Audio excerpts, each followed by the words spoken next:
See, we are going to be talking about something called the Katina ceremony, which is a part of the Theravada Buddhist tradition and very popular in Sri Lanka, in Burma, in Thailand and parts of India like Arunachal Pradesh and so on. And also in these little pockets of Theravada Buddhism in Nepal. And what it does is, technically the explanation is that when the Buddha started his first retreat in the rainy season with his followers, he had decreed that, monks should rest in the rainy season because you can't go out and look for food and so on and so forth. So this would be the period in which you'll be indoors in your temples and so on. And then the laity took it upon themselves to do, I would say in my analysis, three things. One is that a whole village would come together to feed the monks in their village during the rainy season. That is one.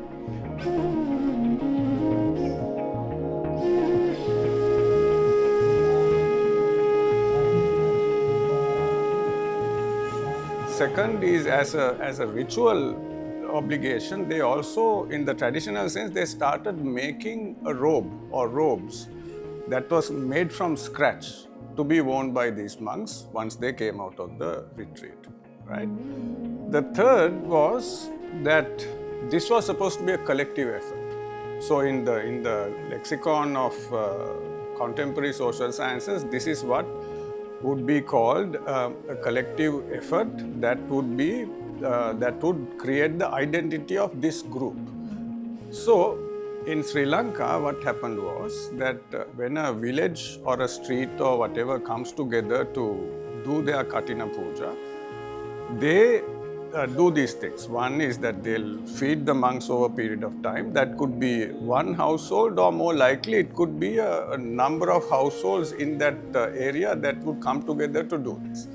And the robe will also, traditionally this was made by people over a period of few months and then given to the monks at the closure of the ceremony. Now, and also when the final Katina Puja comes to an end, the robe, and also if the village temple has the ashes or remnants of either the Buddha or his disciples, they will take this around the perimeter of your village or your town or whatever, and that is what I would call a kind of placemaking in contemporary social science lexicon, right? That meant that you actually marked your personal territory, your local territory, because this belonged to your village. It was a collective local effort.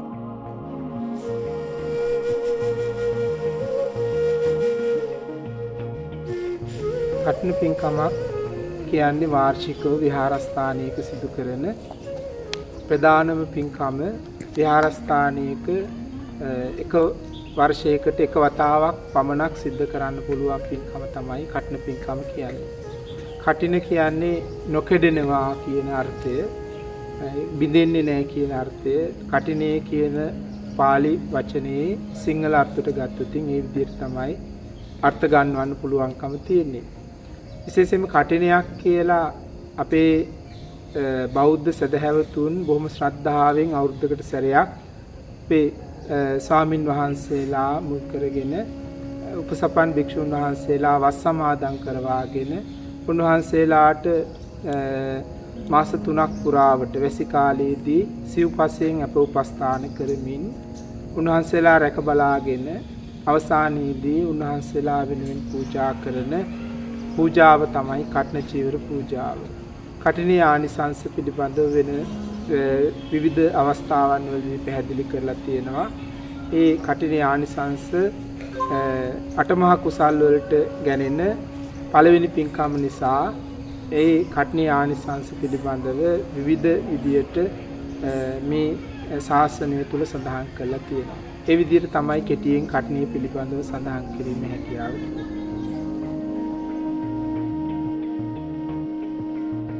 බෞද්ධයෙකුට කටිනයක් සිද්ධ කරන්න පුළුවන් හැකියාව තියෙන්නේ උපසම්පදා සාමින් වහන්සේ නමක් පෙරවස් සමාදන් කරවීමෙන් පමණයි. උපසම්පදා සියලු භික්ෂූන් වහන්සේලා පෙරවස් හෝ පසුවස් සමාදන් වෙන්න අවශ්‍යයි. උන්වහන්සේලා පෙරවස් සමාදන් වුණ ස්වාමින් වහන්සේලා දායකයන් විදියට රැක බලාගෙන දායකයෝ ස්වාමින් වහන්සේව රැක බලාගෙන ඒ 3 මාසයක් ඇවෑමෙන් උන්වහන්සේ වස් සමාදන් වෙලා 3 මාසයක් ඇවෑමෙන් වස් පවාරණය කිරීමෙන් අනතුරුව ඒ පෝය කාලය තුලදී ඒ මාසයක් කාලය තුලදී කඨින චීවර පූජාවක් සිදු කිරීමේ හැකියාව තියෙනවා. ඒකට කඨින චීවර පූජා කරන්න භික්ෂුන් වහන්සේ නමක් වස් ශික්ෂා පදේ ආරක්ෂා කර ගැනීමත් ගිහි උදවිය සිව්පසයෙන් අප උපස්ථාන කරමින් භික්ෂුන් වහන්සේ රැක බලා ගැනීමත් අත්‍යවශ්‍ය කාර්යයක්. ඒ විදිහට තමයි කඨිනයක් සිද්ධ කිරීමේ හැකියාව තියෙන්නේ.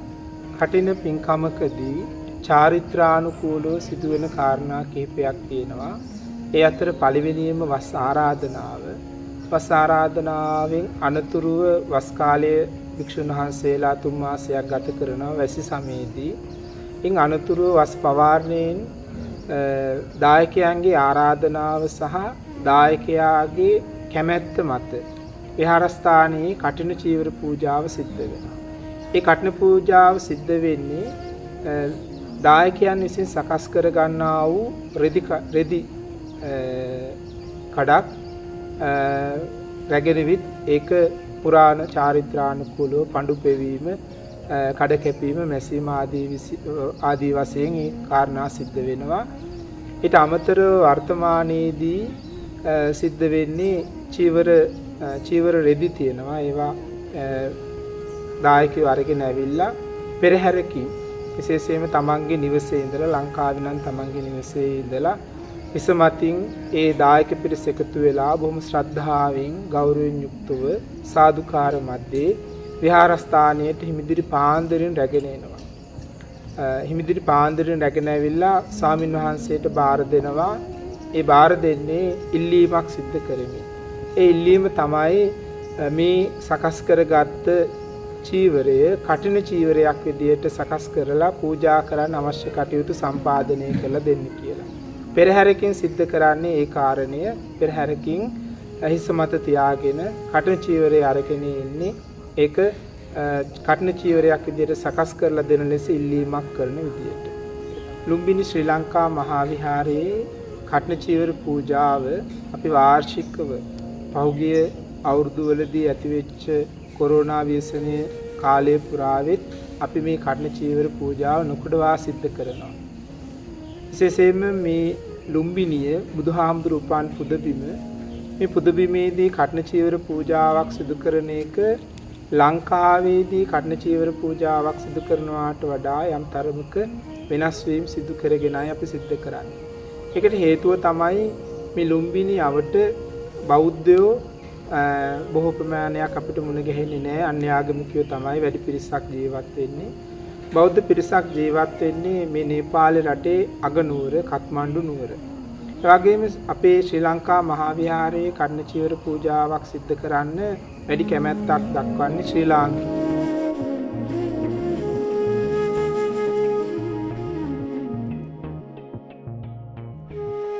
In 2022, Isla, my husband and I decided to do the annual Katina ceremony. So the first thing I did was I expressed my intent to the monk, and then I bought a chivara. And in July, on a full moon day, we came to Lumbini and pledged our intention and support for the Katina Pinkama. When I mentioned support, it meant that for 3 months starting from July, during the rainy retreat, we had to provide sustenance to the monks by way of monetary funds, medicines, foodstuffs, and regularly interacting with them to make sure they were okay.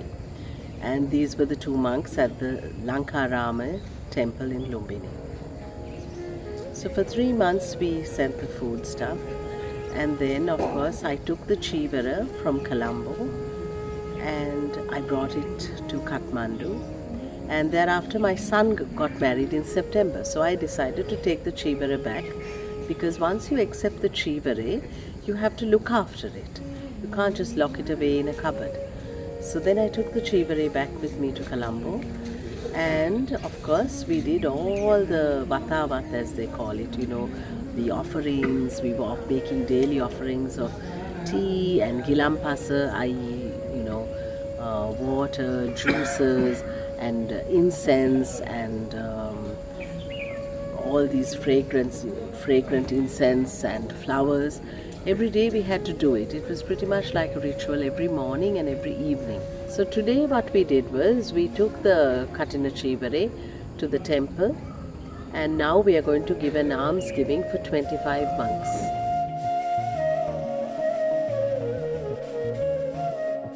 When a temple is displaced across borders, now we are going to be talking about in this film something called the Sri Lanka Maha Vihara, located very close to the well-known Maya Devi temple in Lumbini, which is supposed to be the place where the Lord Buddha was born. I mean, this is historically, archaeologically, and also emotionally accepted by Buddhists.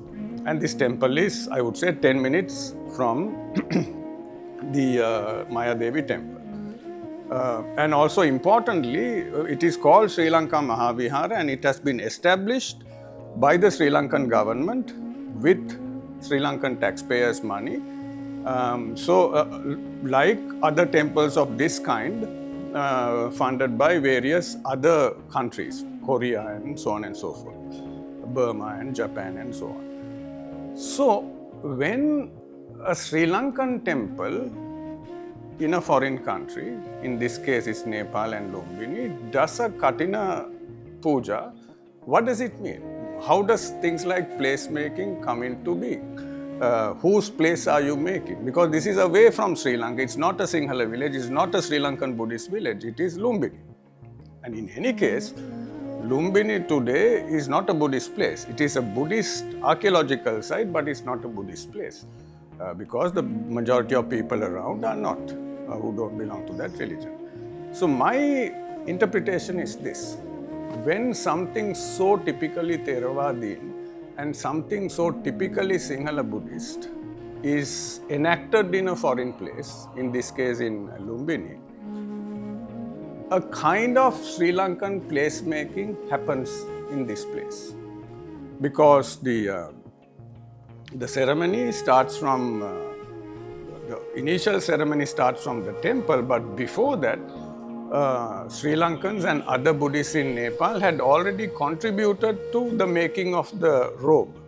In this case, spearheaded by one of the Sri Lankan devotees in Kathmandu, and even my family had contributed to this. So basically that robe was contributed to, in the sense that we had given money for the robe to be bought and stitched according to the traditions, and it actually traveled from house to house within Kathmandu to Buddhists and other households. It also traveled to Colombo, and then traveled from house to house in Colombo as well, and then came back to Kathmandu, came to Lumbini, and then finally to this Sri Lankan temple. So it actually traveled across borders. Now, on the specific Katina ceremony that we are witnessing here, what happened was in the traditional sense, the devotees fed the monks. They also did the rituals, but importantly, the robe was taken around the perimeter from the Sri Lanka Maha Vihara to the Maya Devi temple and back. So that was that they were marking territory in a sense, in the same way they do it in a Sri Lankan village, except this was not. So I think what is happening is, in a very non-Sri Lankan place, you are actually making a Sri Lankan sensibility visible, right? So for these monks and the Sinhala devotees who were there, this was no different from what they were doing in their villages. So this is not the only act of placemaking and familiarization that happens in the pilgrim cycle. If you go to across the border to India, in Bodh Gaya, which is known to Sinhala people as Buddha Gaya, people also do rituals, offering milk, rice, and so on and so forth, in the same way they do that in Sinhala Sri Lankan villages back home. So this is what placemaking is all about. So placemaking in the contemporary sense doesn't have to be very local. It can be global, it can be international. This is what I'm trying to say. But there is another component. Now, in the local sense, if placemaking marks an area or a village or whatever, which might be based on things like caste and class and regionality, when it's displaced to a foreign country, then these things do not necessarily play a part. What plays a part is ethnicity and nationality. So the people who spearhead this in Lumbini are Sinhalese people from Sri Lanka and Buddhists, Theravada Buddhist, right? So in that scheme of things, whatever caste and class affiliations they may have at home do not manifest. So it's not that Katina Puja in foreign countries has not happened before, because wherever the Sinhalese Buddhists went, these rituals have gone with them. The difference is that now we are looking at how a local ritual in local context in Sri Lanka tend to get manifested and recreated in foreign places, and whether the ideas of placemaking that actually are embedded in these things are also getting replicated in the same sense in these foreign places or not. And I think these are the kinds of things that sociologists should look into, because this is, and also remember, placemaking is our word. It's not what local people or Buddhists talk about, right? But what is important is to find out what actually happens in the process.